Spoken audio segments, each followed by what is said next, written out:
how over the long term we can get a healthier senior citizen with the preventative care, which has been estimated to save not just millions but billions of dollars over the lifetime of someone who is on Medicare. Sure, can I point on that too? Sure. Yeah, I think it's worth pointing out as well that remember when Obamacare was passed, in terms of this term of cost shifting, they took $700 billion out of Medicare to fund Obamacare. So it's this is the Medicare crisis that we are facing in the future is exacerbated by the passage of Obamacare. So repealing Obamacare and then starting to work on meaningful solutions here that will keep Medicare solvent for the future generation. There's a good proposal on the table here, and I'd like to see more specifics around how we're going to save it if it's not the Ryan plan. Certainly, though, that Medicare was in trouble long before the Affordable Care Act came into place. It was, and that is why the time is now even, the Medicare trustees actually accelerated the time now when it's going to be going bankrupt.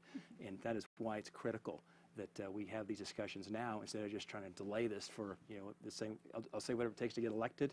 That's what politicians typically do, versus having the tough discussions now in front of the American people on how we're going to save these systems right now that are not going to exist in 12 years. Ms. Gillen, you want to make a comment? I'd like to point out that I've looked at some of these proposals, and with the Affordable Care Reform Act, the dollars that were taken out of Medicare were, as we've all talked about, the need to eliminate waste and fraud, were ratcheting up administrative costs that were being charged by insurance companies.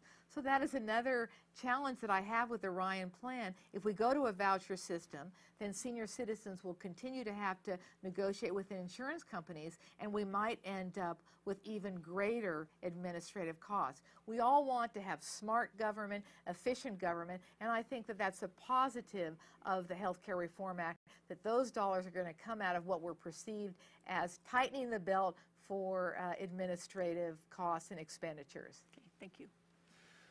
The Violence Against Women Act has been reauthorized every few years with broad bipartisan support since its initial passage in 1994, and it is again up for reauthorization.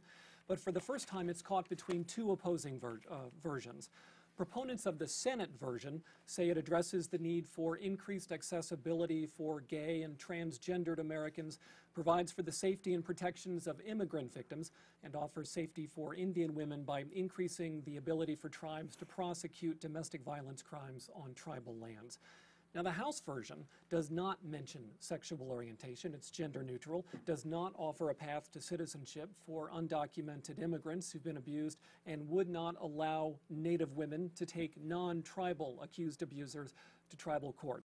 This isn't really a question about how abhorrent domestic and sexual violence is. I'm sure you all feel that way. This question is, which chamber's version of the Violence Against Women Act would you be most likely to support? And this to Mr. Daines. Yeah. Well, this has been a topic that's been in the papers a lot in Montana here in the last couple of months. As a dad with 4 children, I have 2 daughters, it becomes a very personal issue. And clearly, it's first of all, I think it starts with parents here trying to teach their children about respect and just kind of some basic values here of mutual respect in our society. And I think there's an important part here that moms and dads, single moms, single dads, need to take as part of our role here of changing the cultural views and the attitudes present today. In regards to that question, the House version is probably the version I would be most supportive of. Clearly, we got to go in here and figure out a way to bring the House and Senate together, which has been a huge problem over the last couple of years. We have a United States Senate that hasn't passed a budget in 3 years. And we'll keep our fingers crossed here that we can find leadership. There's a vacuum of leadership right now that can bring these 2 chambers together to not only pass budgets, but ensure that we have some kind of a Violence Against Women Act here that we can move forward here versus this paralysis that seems to describe Washington today. Ms. Gillen, your thoughts? Of course, I'm a woman, and I'm happy to hear that Mr. Daines is concerned as a parent of 2 women, and I'm sure Mr. Kaiser is concerned. What is really challenging for me is that I think that the failure to be able to pass a bill is a result of sort of politicizing issues that as a woman I thought were handled many, many years ago. The reality is that I do favor the Senate version.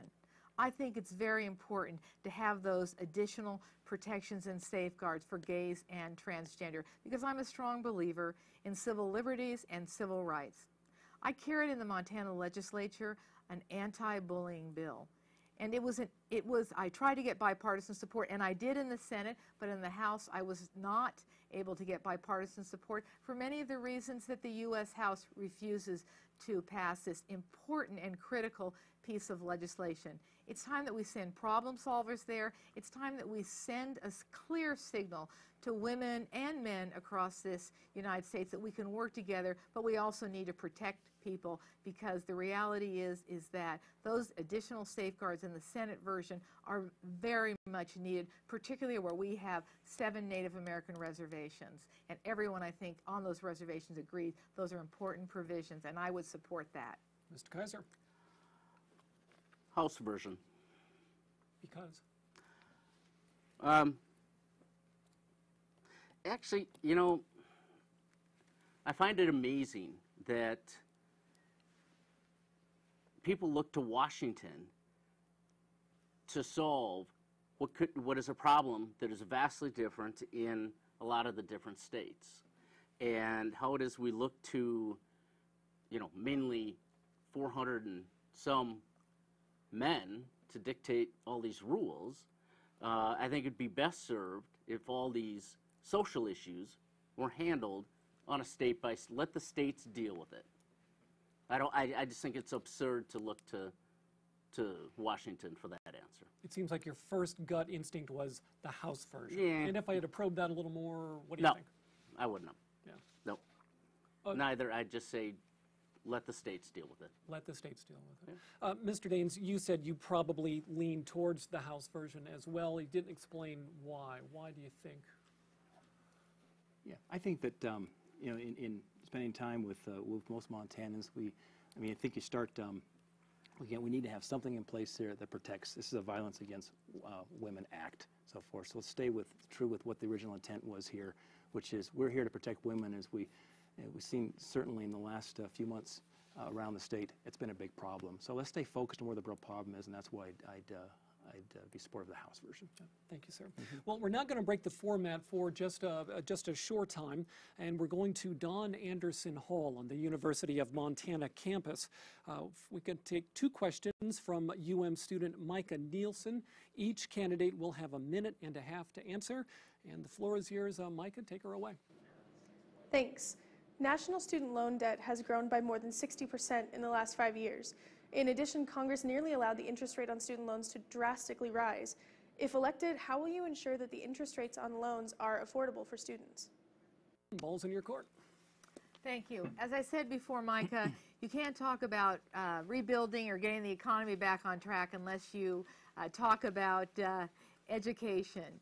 And I work at MSU Billings. I don't teach, but I know from the students that I deal with, many of whom are older, non-traditional students, that the debt loan is getting out of hand. As you probably know, we are a state of many first-generation Americans. So I would work hard to make sure that we could find the resources to invest in our own students here.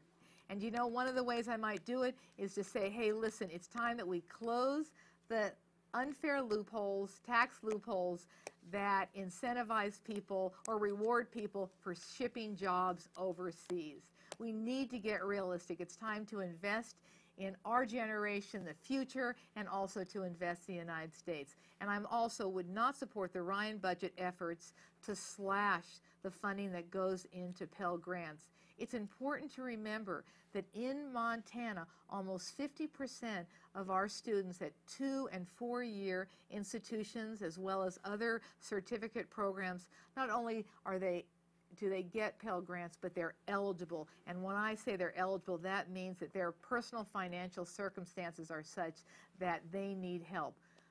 As I've said before, investing in our students here in Montana and in the United States, to me, is a much better investment than letting